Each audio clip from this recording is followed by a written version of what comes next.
আমার নবী জীবন দশায় নবীর বিবি হযরত উম্মে সালমাকে একটা বোতলের মধ্যে কিছু মাটি দিয়ে বলেছে, তুমি এটা যত্ন করে রেখে দিও, যেদিন দেখবা এই বোতলের মাটি আর মাটি নাই, এই মাটি রক্ত হয়ে গিয়েছে, সেদিন বুঝবা আমার হুসাইন আর দুনিয়ায় নাই, কারবালার ময়দানে শহীদ হয়ে গিয়েছে।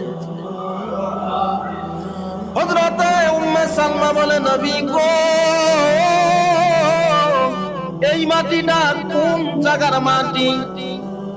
আমার নবী বলে, এটা হলো কারবালার ময়দানের মাটি, যেই জায়গায় আমার নাতি শহীদ হবে।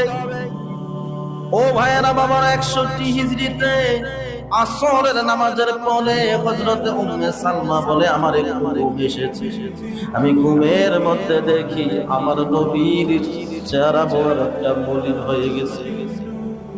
আমি ঘুমের মধ্যে দেখি রহমাতাল লিল আলামিনের চোখ বেয়ে পানি জমিনে পড়তেছে, নবীর বাবরির চুলগুলা এলোমেলো এলোমেলো এলোমেলো, নবীর মনটা খারাপ খারাপ খারাপ।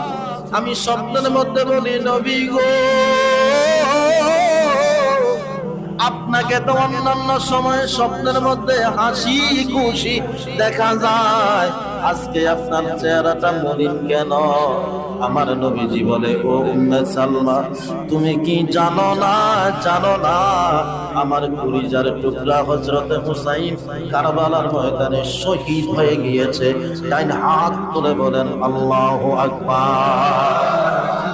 হযরতে উম্মে সালমা বলে, তখন কাশিনে আমার ঘুম ভেঙে গেল, আমি টানাটানি বোতলের কাছে গেলাম, যাওয়ার পরে আমি দেখতেছি বোতলের মাটি আর মাটি নাই, বোতলের মাটি পুরা রক্তের মতো লাল হয়ে গিয়েছে। ইয়াজিদকে আমরা কেমনে মুসলমান বলি? এই লোক নিরীহ সাহাবীদেরকে হত্যা করেছে, বাইতুল্লাহ শরীফ এবং মসজিদে নববীর মধ্যে হামলা করেছে, 3 দিন মসজিদে নববী এবং কাবা ঘরের মধ্যে আযান দিতে দেয় নাই। শুধু তাই না, এই লোক মদিনা শরীফে নবীর রওজা শরীফের পা বরাবর ঘোড়া বেঁধে রেখেছে। এই ব্যক্তিকে আপনি মুসলমান বলবেন?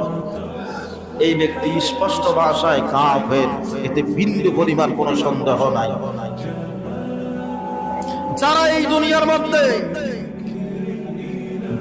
এই দুনিয়ার মধ্যে ইয়াজিদের দালালি করবে, ইয়াজিদকে বলবে সে নামাজি ছিল, আল্লাহ ওয়ালা ছিল, হাফেজে কুরআন ছিল, তাহাজ্জুদ ওয়ালা ছিল, নবীর প্রেমিক ছিল,